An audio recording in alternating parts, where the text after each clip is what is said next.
Կոմիտասը երգեց ընդամենը մի քանի րոպե, բայց այդ հանդիպումը դարձավ ճակատագրական։ 1902 թվական Թիֆլիս։ Մարգարիտ Բաբայանը առաջին անգամ լսում է Կոմիտասի երգը։ Նրա ձայնն այնքան խորն է հուզում երիտասարդ երգչուհուն, որ արցունքները հոսում են անվերահսկելի։ Տիրայր վարդապետը ստիպված ընդհատում է երգը ասելով. «Բավական է Կոմիտաս, աղջկան սպանեցիր»։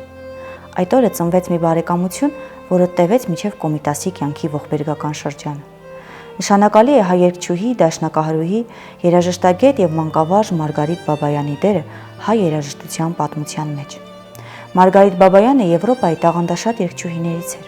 ով երկար տարիներ 1900-ականներից մինչև 1930-ականների վերջը հանդես է եկել բազմաթիվ համերգներով։ Նա Կոլոն Լամուրիո համերգային ընկերության մենակատարն էր։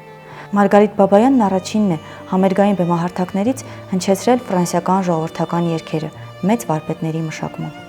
Նա Ռավելի ձայնի ու դաշնամուրի համար 1904 թվականին ստեղծված նշանավոր 5 հունական ժողովրդական երգերի առաջին կատարողն էր։ Ի հավելում դրանց, Մարգարիտ Բաբայանի խնդրանքով Ռավելը ներդաշնակել է ու նրան ձոնել Տրիպատոսը, Խիոս կղզու պարեղանակի մշակումը։ Մարգարիտ Բաբայանը դարձավ Եվրոպայի ճանաչված երգչուհիներից մեկը։ Փարիզի, Լոնդոնի եւ եվրոպական այլ բեմերից նա հնչեցրեց Կոմիտասի մշակումները եւ հայկական ժողովրդական երգերը, աշխարհի ներկայացնելով հայ երաժշտության գեղեցկությունը։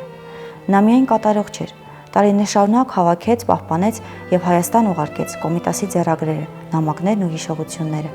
անգնահատելի ներդրում ունենալով նրա ժառանգության պահպանման գործում։ Սիրելի հետևորդները, բաժանորդագրվեք մեր ալիքին, որպեսզի բաց չթողնեք հայ մեծերի մասին ամենահետաքրքիր եւ կարևոր մանրամասները։